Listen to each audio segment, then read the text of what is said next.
Oui, oui, c'est bon. Mais on voit toujours pas la diapo. Voilà, Ah, c'est bon. d'accord. Ok. Donc, on était en train de dire cancer de l'endomètre. Donc c'est un cancer qui est très fréquent, de bon pronostic, surtout diagnostiqué à un stade précoce. Alors, donc, c'est pas un cancer aussi fréquent que le cancer du sein, mais voilà. Donc, il faut savoir évoquer le diagnostic. Il y a une loi qui dit toute métrorragie post-ménopausique est un cancer de l'endomètre. Donc, c'est une des lois qu'il faut connaître, tout comme toute fièvre pendant la grossesse est une hystériose jusqu'à preuve du contraire.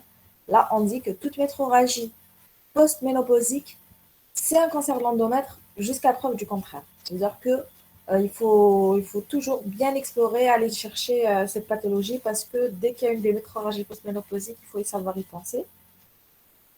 Et réaliser les bilans complémentaires, radiologiques, biopsie, etc., tout ce qu'il faut pour confirmer ou au contraire être rassuré.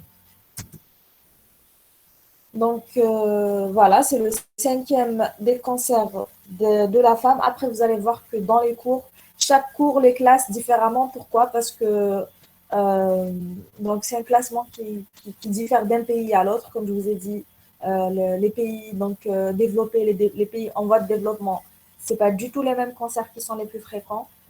Pourquoi? Parce que c'est le facteur socio-économique, c'est un facteur quand même, qui a un rôle dans la genèse des cancers. La mortalité est assez faible quand même parce que quand c'est un diagnostic général, souvent, le plus souvent, c'est un cancer qui est diagnostiqué à un stade précoce. Et donc, c'est un assez bon pronostic. Voilà. La définition, c'est les tumeurs malignes de l'endomètre épithélial qui naissent et se développent au niveau de la muqueuse du corps utérin. Ensuite, bien sûr, on a d'autres types de cancers. On a quelques cancers qui sont assez rares. C'est tout ce qui est sarcome, chorioépithélium. C'est des cancers qui sont rares et qui sont de très, très mauvais pronostics. Bon, l'épidémio, voilà, c'est en train d'augmenter. Il y a des facteurs de risque, tout ce qui est obésité, HTA, diabète. Après, il y a bien sûr tout ce qui est climat hormonal, parce que c'est un cancer qui est hormonodépendant le plus souvent. Il est fréquent à partir entre 65 et 70 ans, mais on peut le voir avant. Voilà. Comme voilà, 15% des cancers de l'endomètre peuvent être vus chez les femmes non ménopausées. C'est-à-dire que c'est des femmes qui ont leur cycle. Et donc, c'est pas aussi facile que ça de faire le diagnostic chez ces femmes-là. Parce que vu qu'elles ont leur cycle, donc quand elles ont des saignements intermenstruels ou autres, généralement elles se disent c'est la préménopause, c'est normal. Voilà, c'est pas pathologique. Donc là, généralement, c'est l'échographie qui va faire qu'on va trouver un endomètre assez épais, plus épais que ne le voudrait la normale, ou un épaississement localisé. Les facteurs de risque, donc déjà on a l'âge, parce que comme je vous ai dit, c'est beaucoup plus après 50 ans. Les facteurs régionaux, c'est tout ce que, comme je vous ai dit, c'est pour ça que dans l'incidence, vous allez trouver, à chaque fois que vous allez chercher un cancer du sein, vous allez trouver une incidence différente parce que c'est vraiment, ça diffère vraiment d'une région à l'autre. Euh, L'obésité, c'est un facteur de risque vraiment important. D'accord. D'ailleurs, généralement, en consultation, quand on reçoit une patiente, bon, c'est assez anecdotique, mais voilà, dès qu'on voit une patiente qui vient ménopausée, qui nous parle de saignement, si elle est obèse, on comprend très très vite que c'est un cancer de l'ovaire. Elle sera un cancer de l'endomètre. Pourquoi? Parce que c'est un facteur de risque qui est assez important quand même. Tout comme le diabète, surtout le diabète. Hypertension, il est souvent évoqué, mais les études, elles ne sont pas aussi pertinente que celle de l'obésité et du diabète. L'hyperostrogénie relative. Alors ça, déjà, le diabète, l'obésité, déjà, ça participe, il y a une participation d'une hyperostrogénie relative. Pourquoi? Parce qu'il y a l'aromatisation des androgènes dans les graisses périphériques. Donc, déjà, par rapport à ça, c'est un facteur de risque. L'hyperostrogénie relative, c'est quoi? C'est tout ce qui est insuffisance lutéale. Et généralement, ce terrain-là d'hyperostrogénie relative, on le trouve souvent chez la femme en périménopause. Et chez les femmes qui ont une hyperostrogénie relative plus sévère que d'autres, le risque de cancer de l'endomètre va augmenter. Et qu'est-ce qu'on a aussi comme terrain à risque? Donc, comme le cancer du sein, qui est aussi hormonodépendant, le cancer de l'endomètre, on va avoir les terrains où la femme a été exposée pendant longtemps aux hormones. Donc, c'est tout ce qui est nulliparité, tout ce qui est euh, ménage précoce, ménopause tardive, voilà. Donc, tout ça, ça fait que cette femme, elle a été exposée pendant plus longtemps aux hormones et donc le facteur de risque augmente. Voilà. Après, la contraception orale a un effet protecteur. Donc ça, comme je vous l'ai dit, la contraception œstroprogestative, elle a un effet protecteur du cancer de l'endomètre, du cancer de l'ovaire, du cancer du côlon. Voilà, grosso modo. Ensuite, bien sûr, il y a le facteur familial. Il y a certains syndromes syndromes après, on pense que il y a aussi certaines mutations génétiques. Le syndrome dont on parle le plus souvent, c'est le Lynch. C'est une prédisposition héréditaire au cancer colorectal et de l'endomètre. Donc, c'est pour ça que c'est important quand on fait notre interrogatoire de demander, madame, est-ce qu'il y a des antécédents néoplasiques? D'ailleurs, ça fait partie de notre interrogatoire de base.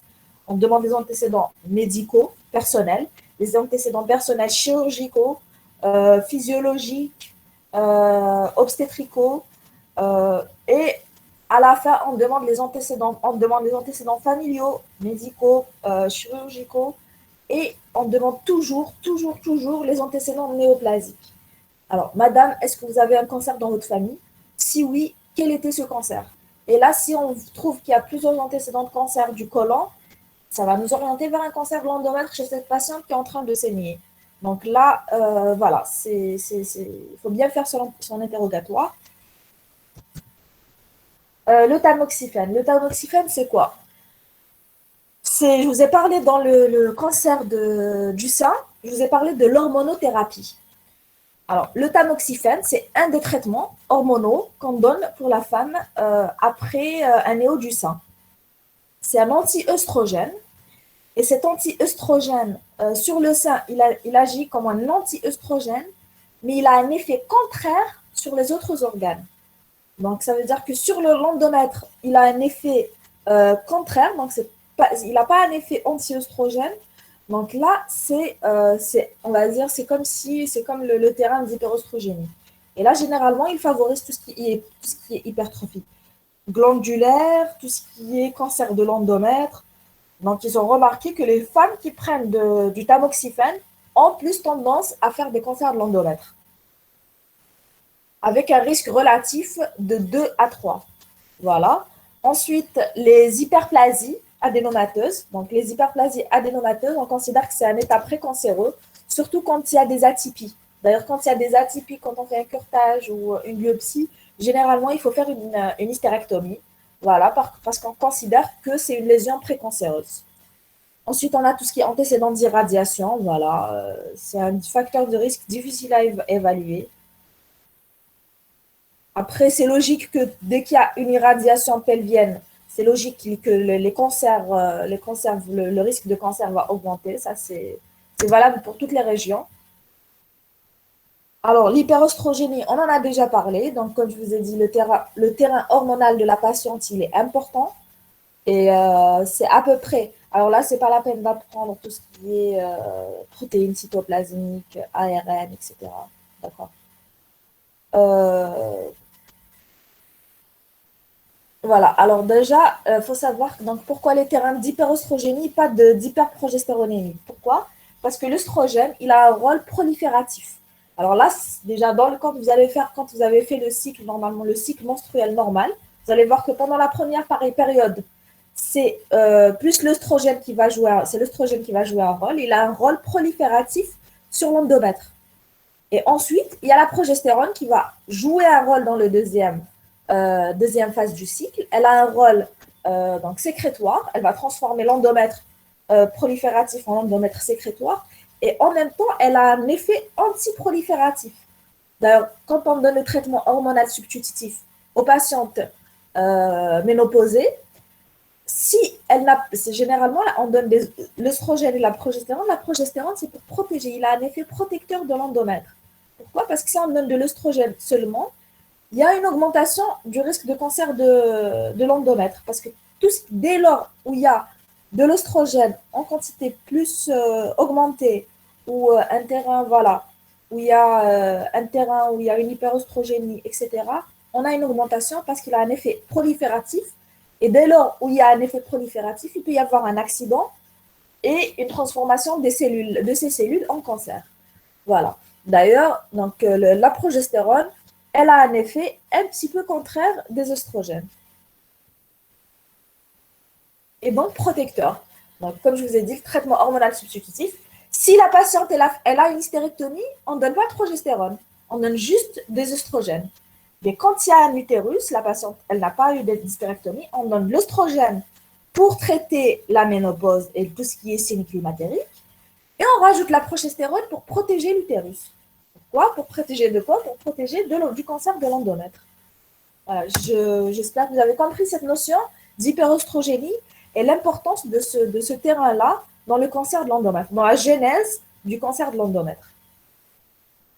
Alors, l'anapathe, bon, macroscopiquement, souvent, quand on fait l'hystéroscopie, c'est-à-dire quand on fait rentrer notre caméra à l'intérieur de l'utérus, on comprend vite que c'est méchant. Pourquoi? Parce que généralement, c'est des lésions végétatives avec, voilà, généralement, macroscopiquement déjà, on a une idée. Ensuite, microscopiquement, parce que dès lors où on a une lésion endométriale, il faut aller faire l'étude histologique. Donc, sur le plan microscopique, c'est des adénocarcinomes à 85% des cas, de type endométrioïde le plus souvent, voilà, de type endométrioïde.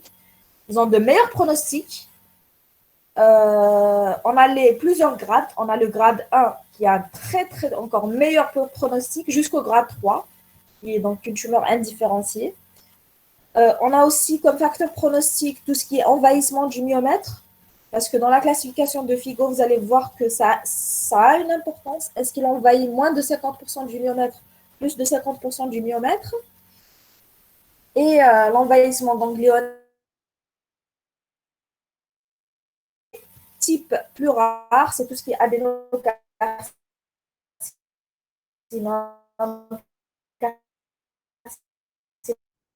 carcinome à cellules claires, du cancer de l'endomètre. On a le type histologique type 1, c'est le cancer endométrioïde, et type 2, c'est les autres cancers. Pourquoi ils ont fait cette classification type 1, type 2? Parce qu'ils ont remarqué que les endométrioïdes, ce n'est pas du tout, mais alors pas du tout, le même pronostic que les autres types de cancers. Et par conséquent, chirurgical, on a, voilà, il a son traitement. Et le type 2, c'est-à-dire les autres types de cancers, là, déjà, le traitement chirurgical d'emblée, il va être plus radical que le type 1, où on va aller faire, le type 1, on fait généralement une hystérectomie, annexectomie, le curage pelvien. Le type 2, on rajoute l'omentectomie, on rajoute le curage lambo-aortique. Pourquoi? Parce qu'on sait qu'ils sont plus méchants. Voilà, donc déjà d'emblée, sur le plan anapathe, ils sont divisés en deux types. Voilà, c'est ça. La classification histologique. Le type 1, c'est les endométrioïdes, grade 1, grade 2, grade 3. Le type 2, c'est carcinome à cellules claires, papillaire, séreux, carcinosarcome. Donc voilà, il faut connaître ces deux types histologiques parce que ce n'est pas du tout la même conduite thérapeutique quand c'est le type 1 et le type 2. L'extension, donc généralement, l'histoire de la maladie, c'est qu'on a des cellules au niveau de l'endomètre, elles prolifèrent, elles commencent à envahir le myomètre. Ensuite, soit ça va envahir la séreuse, les trompes, parfois vers le col et le vagin, avec parfois des métastases vaginales. Voilà. Ensuite, ça peut aller jusqu'à la carcinose, quand c'est diagnostiqué à un stade évolutif, à un stade évolué. Ça donne donc vers les ganglions, les adénopathies, les ganglions iliaques, donc pelviens, tout ce qui est iliaque externe, iliaque interne. D'ailleurs, on fait systématiquement les curages. Voilà, après la survie, ça dépend du stade, ça dépend du type histologique. Donc voilà, l'extension lymphatique, Bon, voilà, le type histologique, ça dépend. Il y en a qui sont plus lymphophiles que d'autres. L'extension locorégionale, c'est comme je vous ai expliqué. Elle peut se faire vers le col, le vagin, ça peut se faire vers les annexes lacéreuses, comme ça peut donner ça peut aller vers la vessie, le rectum, comme ça peut donner une carcinose. La coexistence, parfois, il y a une autre lésion, à part le cancer de l'endomètre. D'ailleurs, quand il y a une autre lésion, généralement, ça va retarder un petit peu le diagnostic parce que, par exemple, une femme qui a un fibrome, et puis, bon, après le fibrome, après la ménopause, il ne doit pas saigner, d'accord. Mais si elle a un fibrome en périménopause et qu'elle saigne, on va se dire que c'est peut-être le fibrome. Voilà, donc c'est bien important de bien faire l'échographie et d'aller chercher une hypertrophie de l'endomètre. On a les polypes, les tumeurs ovariennes sécrétantes, tout ce qui est infection, salpingite, etc. Donc là, c'est des pathologies qui peuvent coexister avec le cancer de l'endomètre. Alors, la clinique. Bon, on va respirer un petit peu parce que je sais que je parle un petit peu vite. Si je parle trop vite, il faut savoir m'arrêter. C'est pour ça que je vous ai demandé d'activer vos micros. C'est pour me ralentir quand je suis un peu trop rapide. Alors, la clinique, c'est quoi? Donc, comme je vous ai dit au début du cours, le truc le plus important à savoir, c'est que toute métrorragie post-ménopausique est un cancer de l'endomètre jusqu'à preuve du contraire. D'accord? Donc, le premier des éléments dont on voit le signe majeur, c'est les métrorragies post-ménopausiques. Elles sont généralement peu abondantes, avec juste un petit peu, parfois c'est juste quelques pertes rosées, parfois c'est des caillots, parfois ça s'arrête, ça reprend. Il n'y a pas de douleur associée. D'ailleurs, généralement, quand il y a une douleur, c'est plus, c'est-à-dire que c'est probablement un stade avancé. Parfois, on a des leucorrhées, voilà, avec des pertes rosées. Parfois, c'est une infection, c'est des leucorrhées purulentes. D'ailleurs, en principe, les infections génitales hautes, elles sont très, très, très, très rares chez la femme ménopausée. Et puis, du coup, si vous avez une infection génitale haute chez une femme ménopausée, il faut savoir qu'il ne veut pas céder au traitement. C'est-à-dire que vous allez la mettre sous triple antibiothérapie, vous allez bien voilà, prendre en charge votre patiente, mais cette infection, elle ne veut pas céder. Il faut toujours savoir évoquer un cancer. Parce que les cancers, quand ils se surinfectent, alors vous aurez beau mettre des antibiotiques, ça ne va jamais marcher. Voilà. Parfois, c'est les signes de l'extension, c'est les signes cliniques de l'extension. On va mettre des douleurs pelviennes. Parfois, on va avoir une augmentation de l'abdomen s'il y a une carcinose. Parfois, on va avoir à l'examen sous spéculum la présence de métastases vaginales. Il faut savoir, donc, comme je vous ai dit, savoir évoquer l'hypothèse du syndrome de Lynch. Voilà. Parfois, c'est asymptomatique.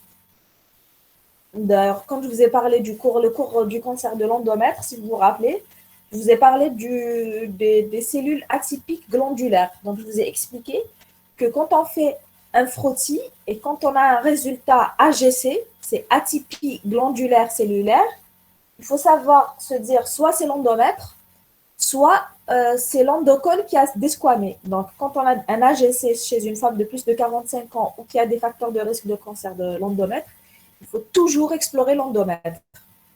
Pourquoi? Parce que ça peut être des cellules cancéreuses de l'endomètre ou atypiques qui ont desquamé. Et quand on aura fait notre frottis, on va tomber sur ces cellules atypiques. Et donc, il faut savoir penser à un cancer de l'endomètre. Voilà, l'examen. Donc, on commence donc il faut bien faire son interrogatoire à cette patiente, antécédents médicaux, voir le climat hormonal avec les antécédents. Donc, antécédents médicaux, chercher les facteurs de risque, diabète, obésité, etc. Chercher donc les antécédents physiologiques. Le climat hormonal, est-ce que c'est un climat, est-ce qu'il y a une ménopause tardive, une ménarche précoce? Donc, il faut chercher bien les facteurs de risque. Ensuite, on fait notre examen gynécologique, donc chercher les antécédents néoplasie, du côlon, de l'endomètre, du sein. Ensuite, ensuite, on fait l'examen gynécologique. Et donc là, déjà, l'examen gynécologique, avec quoi on commence? d'emblée, on fait notre examen sous spéculum. Donc, on vérifie déjà que le saignement vient de l'intérieur du col, de l'intérieur de l'utérus et non du col, parce que ça peut être un cancer du col avec des métrorragies et non un cancer de l'endomètre. Donc déjà, avec l'examen sous spéculum, on va voir notre col, on va s'assurer que le col est intact, que le vagin est intact, que le saignement est d'origine endo-utérin. Parfois, au moment de l'examen clinique, on ne trouve pas de saignement. Ça ne veut pas dire qu'on va remettre en question la parole de cette femme. Si on ne trouve pas de saignement, c'est-à-dire qu'elle a juste eu un petit saignement et que ça s'est arrêté. Donc, il faut quand même, faut pas éliminer le diagnostic parce que vous ne trouvez pas le saignement à l'examen clinique. Bien sûr, si les conditions sont là, pensez à faire un frottis. Ensuite, on va faire le toucher vaginal. Alors, le toucher vaginal, bien sûr, on va apprécier tout ce qui est la structure, donc est-ce qu'il n'y a pas un épaississement du vagin? Est-ce que le col a donc, est-ce qu'il n'y a pas de masse au niveau du col? Est-ce qu'il a une... Voilà, j'ai perdu le mot. Ensuite, comme je vous ai expliqué, le toucher vaginal, c'est pas juste 2 doigts dans le vagin, d'accord? C'est un toucher bimanuel, ça veut dire on a le toucher vaginal, donc vous avez les 2 doigts qui vont aller chercher le col. On a l'autre main qui va être en abdominal, qui va être au-dessus de la symphyse pubienne et qui va aller chercher cet utérus pour apprécier sa mobilité, apprécier sa taille. Et ça, c'est important pour toutes les pathologies, pour les cancers de l'ovaire, pour les masses latéro-utérines, pour le fibrome. Donc, c'est pour ça que le toucher vaginal est important parce que il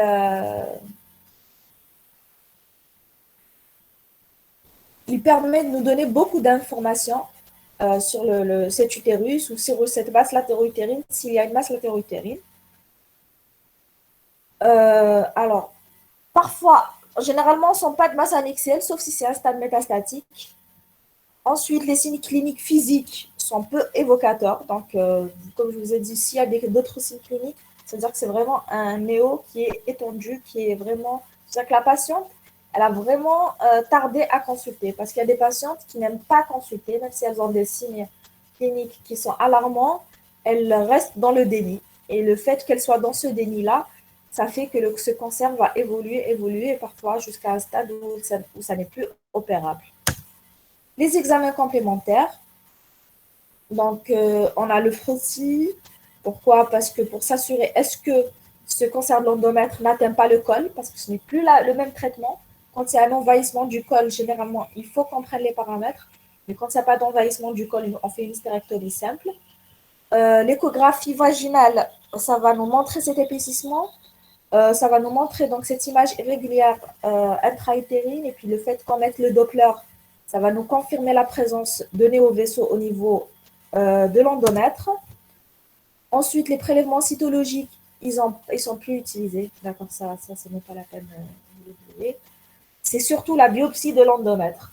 Alors, quand on est dans notre cabinet, donc le gynécologue, il est dans son cabinet, généralement, il fait une biopsie à la canule de Novak ou à la pipelle de Cornier.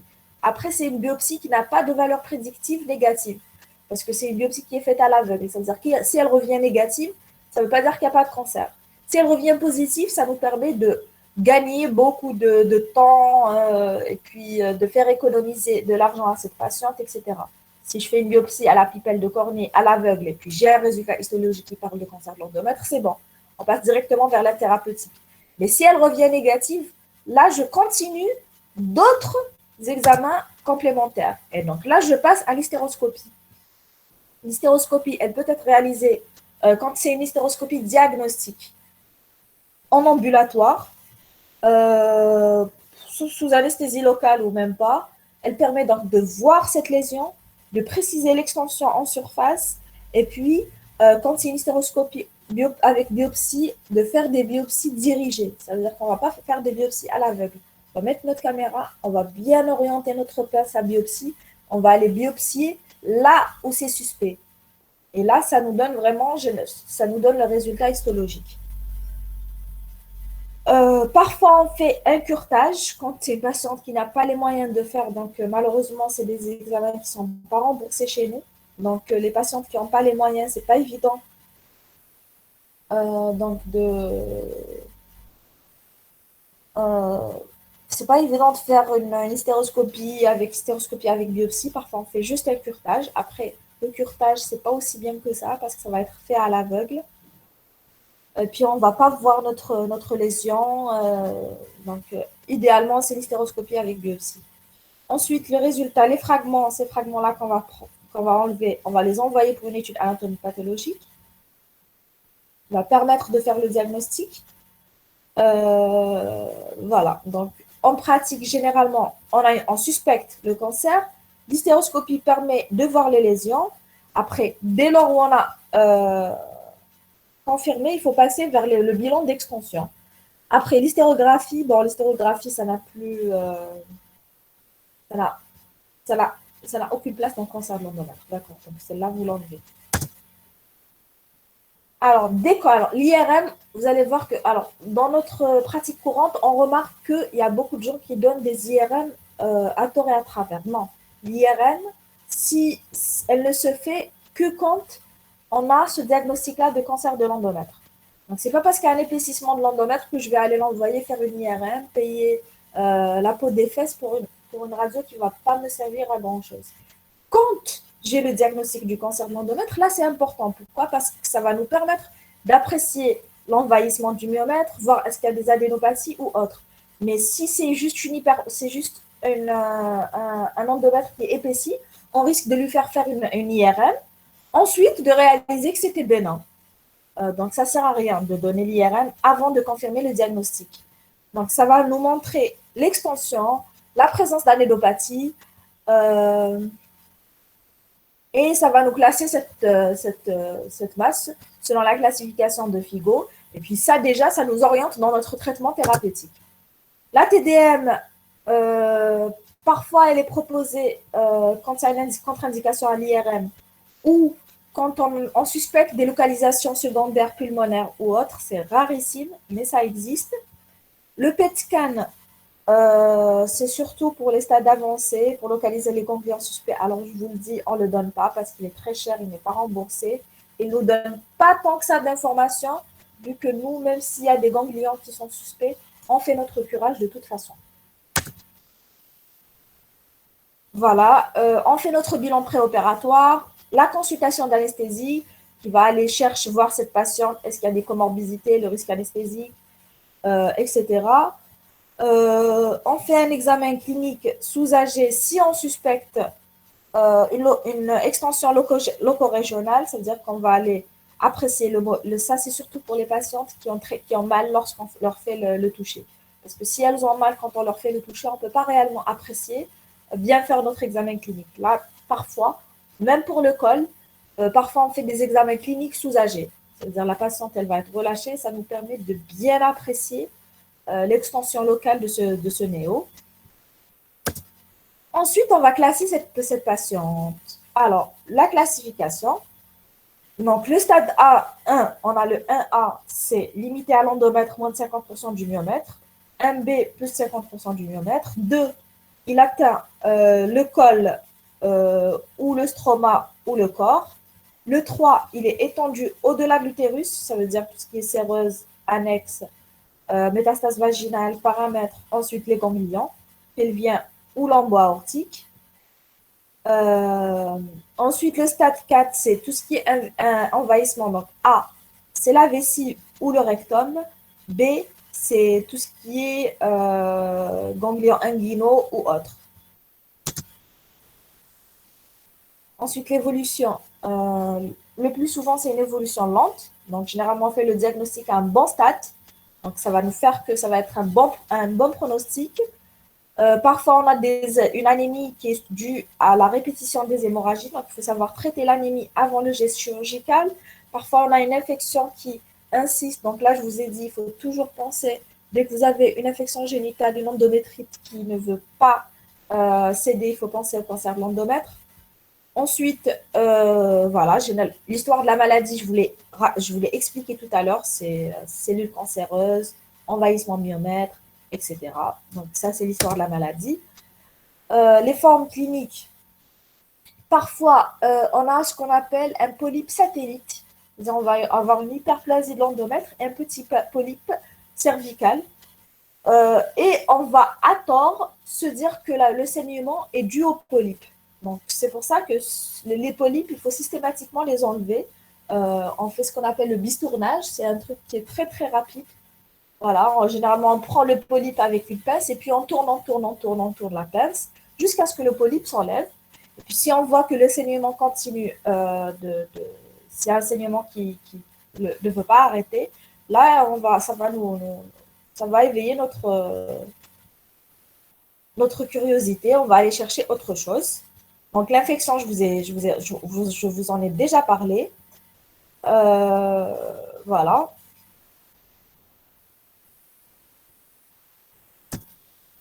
Le traitement, donc on a la chirurgie le plus souvent. D'ailleurs, généralement, comme je vous ai dit, le traitement, il est précoce. Donc, souvent, on commence par la chirurgie. C'est l'acte essentiel. Il va varier selon, comme je vous ai dit, le type histologique, le stade et l'opérabilité. Après, l'idéal, c'est de le faire par célioscopie. C'est de faire l'hystérectomie, annexectomie et curage pelvien par célioscopie. Parce que ça va vraiment diminuer les complications péropératoires, ça va diminuer la morbidité, ça va diminuer, ça va diminuer la durée d'hospitalisation. Donc la célioscopie, vraiment, c'est le traitement du cancer de l'endomètre, surtout pour le stade 1, surtout pour le type histologique 1. Voilà. Et puis, nous, déjà, on remarque, quand on fait une laparotomie, généralement, la patiente, elle n'arrive pas à marcher le premier jour, ce n'est qu'au bout du deuxième jour qu'elle va marcher, elle est fatiguée, etc. Alors que sous célio, en plus du résultat esthétique où on ne va pas avoir une incision xiphopubienne, on va avoir donc l'état de la patiente où elle pourra généralement sortir au deuxième, voire troisième jour de l'intervention. Et ça, déjà, ça améliore vraiment le vécu de la patiente de cette pathologie. Donc, on va faire le geste chirurgical sous célio. Il se fait sous célio à Bellois. Voilà, sauf si c'est un type 2 où il faut faire une omentectomie, etc. Là, on fait en laparo, mais sinon, généralement, on le fait sous célioscopie. Après, parfois, si c'est une patiente qui est âgée, qui a beaucoup de comorbidité, qui est fragile, en mauvais état général, là, on ne va pas s'amuser à faire une laparotomie ou autre. La voie vaginale, il n'y a pas mieux. Pourquoi? Parce que la voie vaginale, il y a beaucoup moins de morbidité. Parfois, il suffit d'avoir une anesthésie locale pour faire le geste chirurgical. Mais ça, on le fait généralement pas. Parce que dès lors où on a la cellio, même si la patiente n'est pas en bon état général, la cellio, ça n'a pas la morbidité, elle est moindre.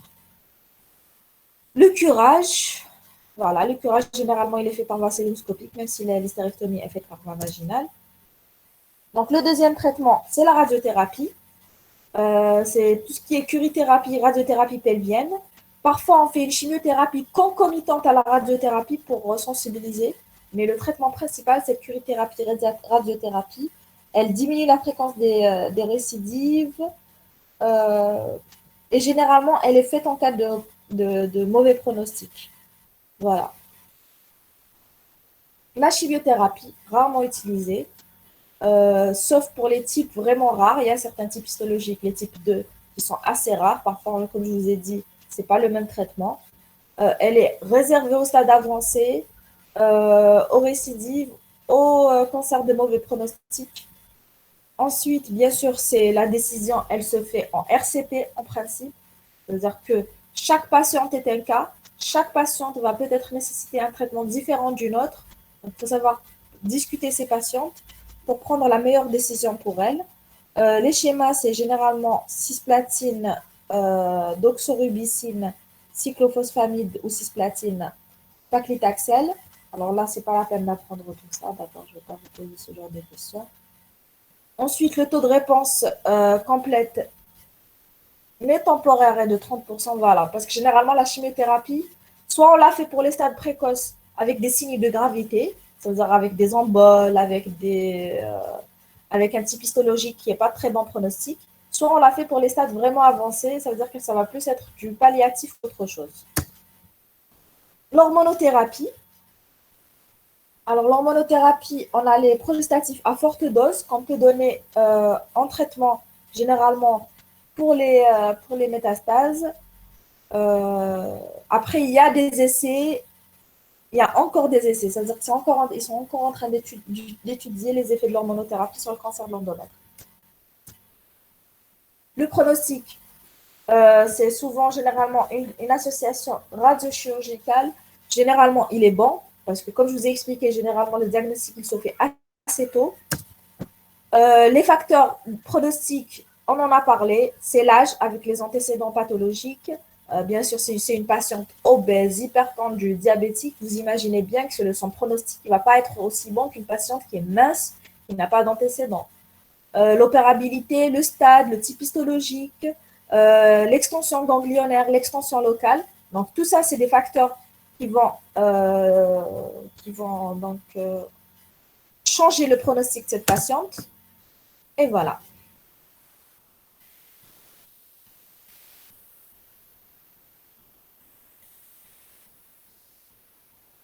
Ça va, vous êtes encore en vie? Non, il n'est pas très chimiosensible. D'ailleurs, généralement, la chimiothérapie, on ne la donne que quand c'est un type 2 ou quand il y a des facteurs de mauvais pronostic, quand c'est un cancer qu'on appelle un cancer à haut risque. Parce que nous aussi, quand c'est le stade 1, on les divise en bas risque, risque intermédiaire, haut risque. Et il n'est pas très chimiosensible, pas autant que le cancer de l'ovaire, par exemple.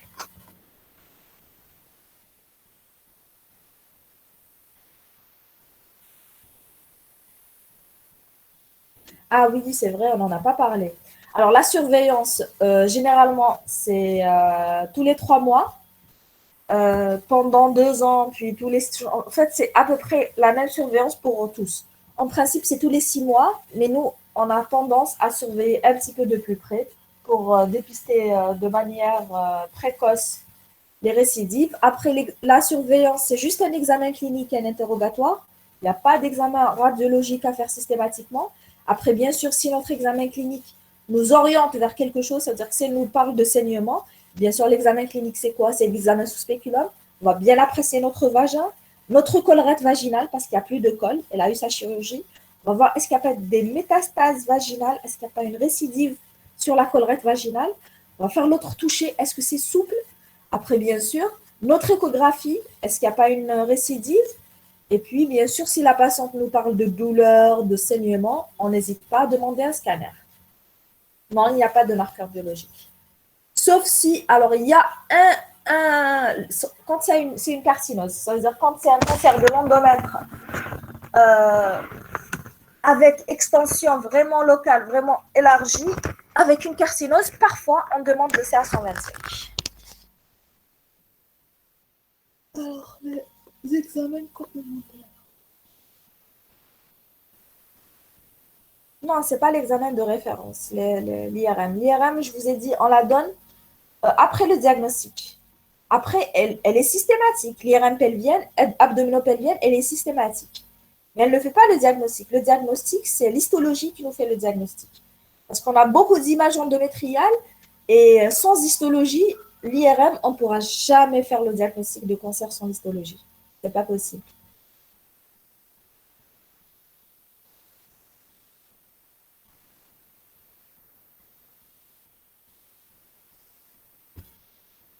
Alors, 50 ans, c'est l'âge de l'apparition du cancer, mais après, il faut savoir que 50 ans, c'est pas parce qu'à 50 ans, elle fait son cancer, on fait notre diagnostic, que le cancer n'est là qu'à 50 ans. Généralement, il est là plusieurs années avant, et c'est après la ménopause que on réalise qu'il est là.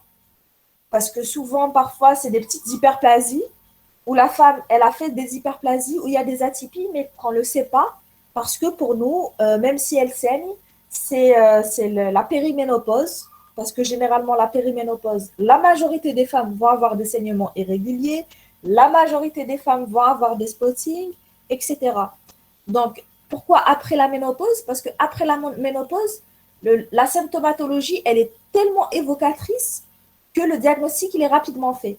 Donc, parfois, le néo, il est là avant la ménopause, mais il ne va être diagnostiqué qu'après la ménopause. Et puis, c'est une évolution qui est assez lente. Voilà. À part pour les cancers vraiment méchants, grade 3 ou type 2.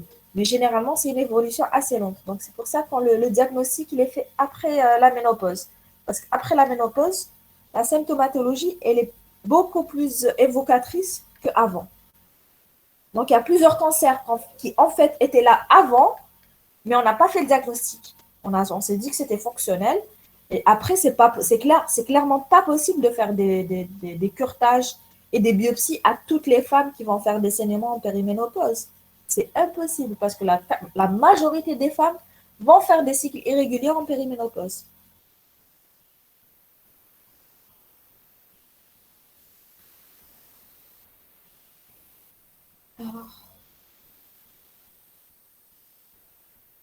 En fait, non, le geste complet, on le fait par celloscopie. Le geste complet. L'hystérectomie, l'annexectomie bilatérale, le curage pelvien, on fait tout par célioscopie. Après, comment on enlève notre pièce opératoire? Généralement, quand on fait l'hystérectomie, on coupe autour du vagin et puis on extrait notre pièce opératoire par voie basse. Du coup, la patiente, on n'a pas l'incision, il y a un bénéfice esthétique, il y a un bénéfice en morbidité, une diminution de morbidité, etc.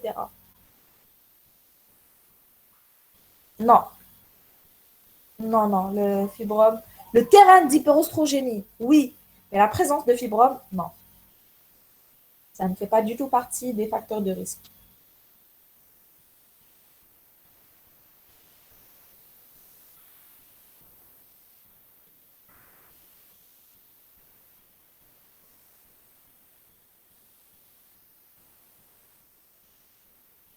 Je vous en prie.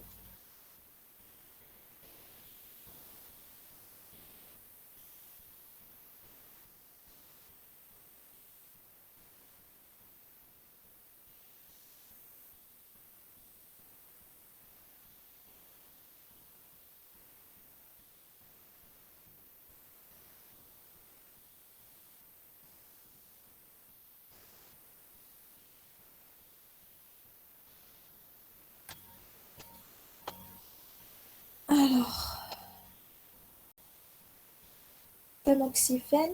Et je vous ai dit, en fait, c'est un anti-œstrogène sur le sein, mais il a un effet contraire sur l'endomètre. Il a un effet prolifératif sur l'endomètre. C'est une molécule qui a un effet anti-œstrogénique sur le sein et qui a un effet paradoxalement contraire sur l'endomètre et même les ovaires. D'ailleurs, les patients qui sont sous tamoxifène, on va souvent trouver des ovaires augmentés de volume avec parfois multifolliculaire. Pourquoi? Parce il a un effet paradoxal sur l'endomètre et l'ovaire. Parce que la contraception œstroprogestative, pourquoi elle est protectrice? Alors, pourquoi? Parce que on bloque l'axe.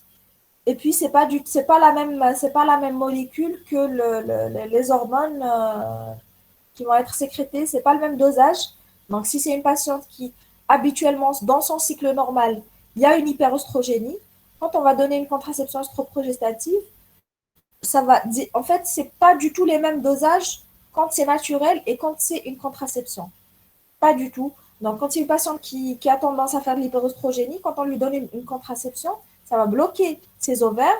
Et puis, voilà, les dosages qu'il y a dans cette pilule, c'est pas les mêmes. Donc, c'est un facteur protecteur.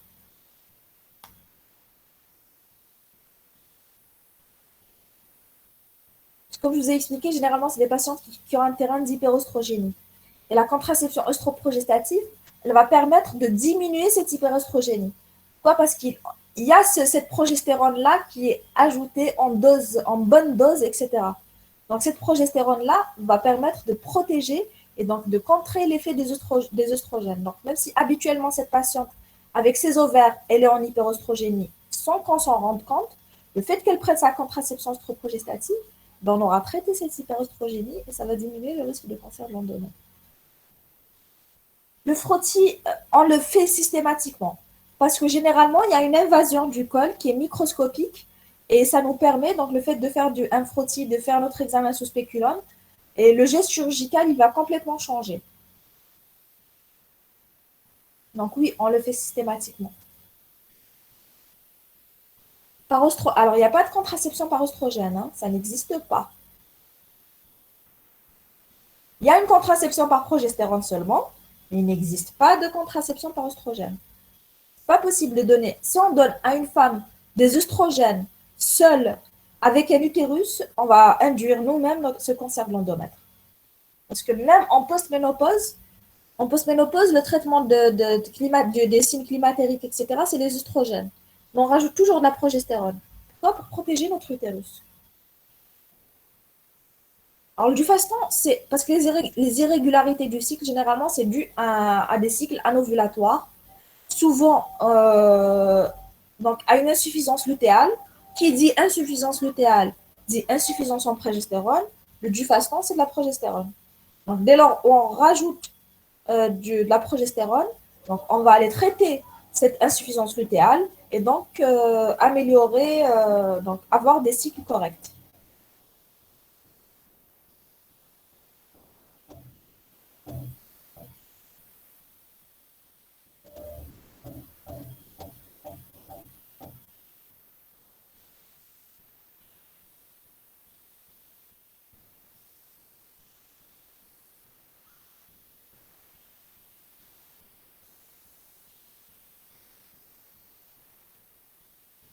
Non, mais le frottis, il n'est pas fait quand il est patiente symptomatique du col. Là, c'est pas une patiente qui va être symptomatique du col. Là, c'est une patiente qui est symptomatique de l'endomètre.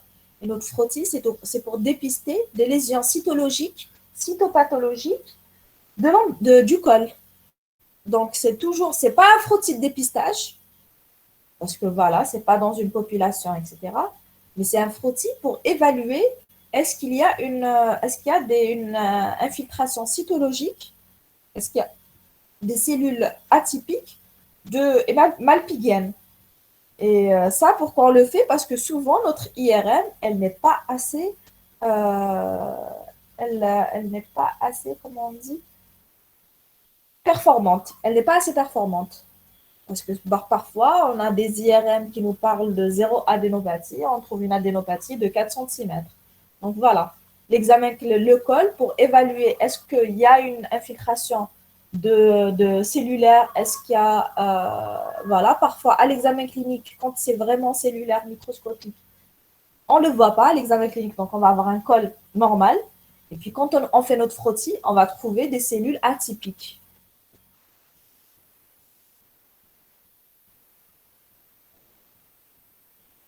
Après, bien sûr, si on a un col qui est pathologique d'emblée, là, on va directement faire une biopsie dessus pour voir est-ce que c'est le cancer de l'endomètre qui est étendu au col ou est-ce que cette patiente, après c'est très rare, est-ce que cette patiente ne nous fait pas deux cancers en même temps? Donc, voilà.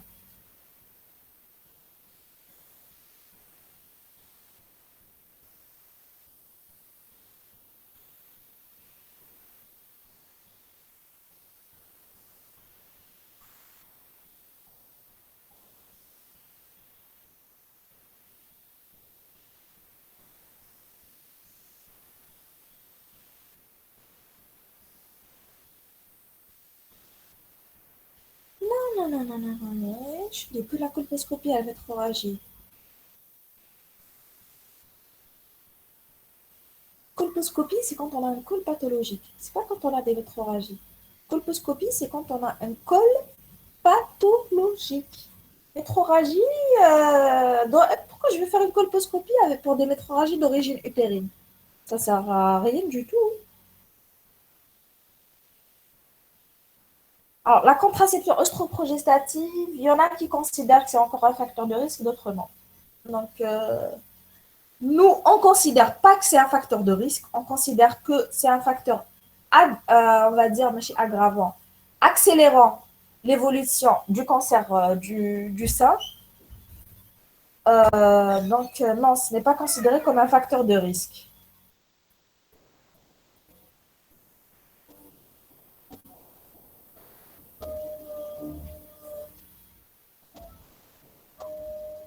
Non, non, ce n'est pas une voix basse. La voix basse, c'est quelque chose d'extraordinaire pour les femmes qui sont vraiment... Ah, l'extraction, elle se fait par voix basse, mais le geste, il ne se fait pas par voix basse. On est d'accord? C'est-à-dire qu'on enlève tout et puis on fait sortir la pièce par l'incision vaginale. Mais le geste, il se fait pas quand on dit voix basse. C'est-à-dire que l'opérateur, il va être placé par la voix basse. C'est-à-dire qu'il va aller enlever l'utérus en faisant une chirurgie vaginale.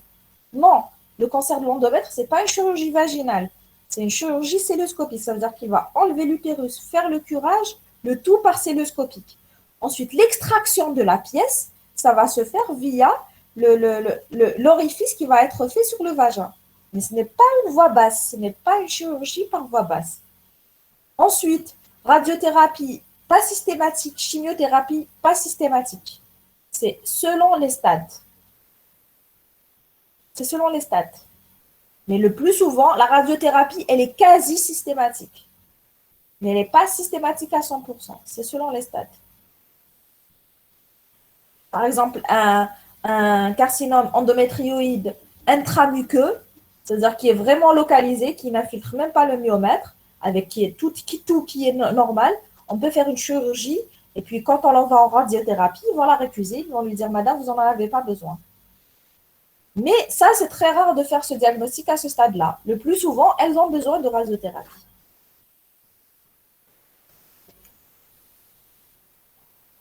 Association fibrome-cancer. Généralement, on donne un traitement médicamenteux. Et puis, si on voit que le traitement médical ne donne pas, là, on commence à explorer. Donc, on donne le traitement médical sur 3 à 6 mois.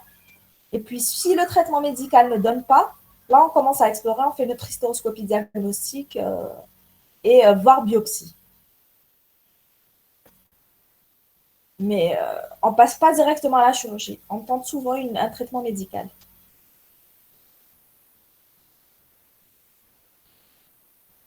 Symptomatique du col. Le frottis de dépistage, parce qu'il y a le frottis de dépistage dont je vous ai parlé, qui va se faire dans une population, dans toute la population. Et là, dans ce cas, ce n'est pas un frottis de dépistage. C'est un frottis presque d'exploration, d'extension, qui fait presque partie du bilan d'extension, qui va nous chercher est-ce qu'il y a une infiltration cytologique du col. Donc, notre col, macroscopiquement, il est sain. Parce que s'il n'est pas sain macroscopiquement, on ne va pas faire de frottis, on va faire une biopsie. S'il est sain, on va faire un frottis pour voir est-ce qu'il n'y a pas une infiltration microscopique.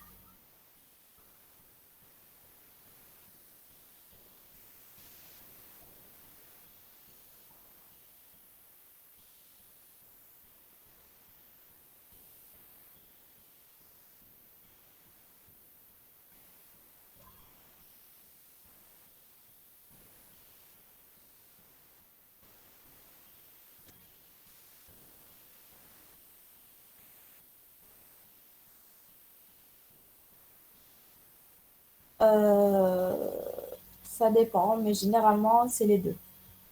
Mais après, quand il n'y a rien du tout, généralement, c'est les deux. C'est mammo-échographie. Après, dépistage, c'est juste la mammographie. Mais nous, déjà, le dépistage, il n'existe pas. Donc, c'est des patients qu'on envoie pour un examen radiologique. Et les radiologues chez nous, ils font systématiquement les deux. Pourquoi? Parce que des fois, il y a des lésions qui sont visibles à l'échographie, qui ne sont pas visibles à la mammographie.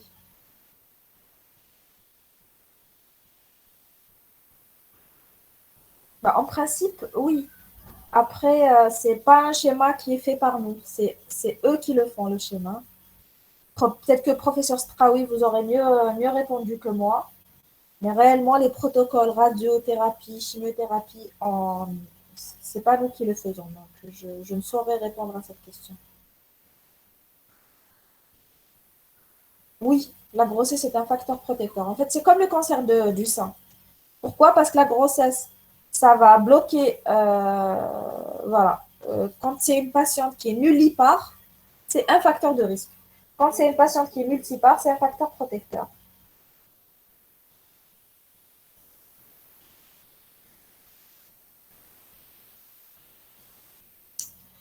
Bah, écoutez, à partir de 55 ans, en principe, elle est censée être ménopausée.